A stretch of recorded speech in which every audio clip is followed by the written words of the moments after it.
એક બાપના તૂટેલા અને વાંકા થઈ ગયેલા શરીરે હજુ પણ પોતાના દીકરા માટે કામ કરવાનું બંધ નથી કર્યું. ભર બપોરે રસ્તા પર આજે મેં તેમને ફરી જોયા.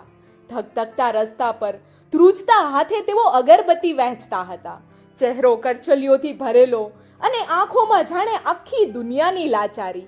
હા, આ એ જ દાદા જે થોડા મહિના પહેલા વૃદ્ધાશ્રમમાં રહેતા હતા. ત્યારે એમના દીકરાએ આવીને હાથ જોડીને કહ્યું, બાપુજી, ઘરે ચાલો, હવે હું તમારું ધ્યાન રાખીશ.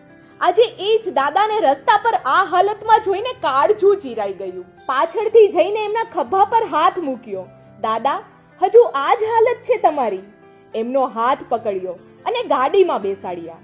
જીવન કેટલી અજીબ રમત રમે છે ને.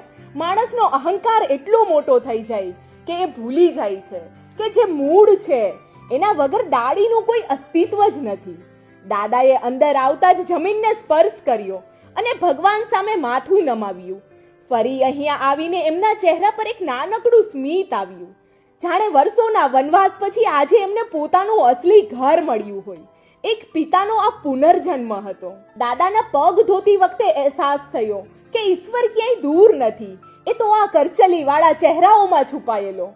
આખા જગતને સુગંધ આપવા માટે જે બાપે પોતે અગરબત્તીની જેમ બળીને આખી જિંદગી ઘસી નાખી, આજે એ જ બાપના પગ પર ફૂલોની સુગંધ પાથરી.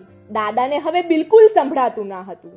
જ્યારે અમે લખીને વાતો કરી રહ્યા હતા ત્યારે થરથરતા હાથે તેમણે કહ્યું, હું મારા દીકરાને ક્યારેય માફ નહીં કરી શકું, કારણ કે મેં એને ક્યારેય ગુનેગાર માન્યો જ નથી. મેં દાદાને ગળે લગાડીને બસ એટલું જ કહ્યું, દાદા, હવે આ જ તમારું ઘર છે, અહીંથી તમને હવે કોઈ કાઢી નહીં શકે.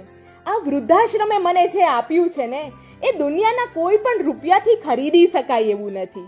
કારણ કે મકાન તો ગમે તે બનાવી શકે, પણ ઘર એ તો મા બાપની હાજરીથી જ બને છે.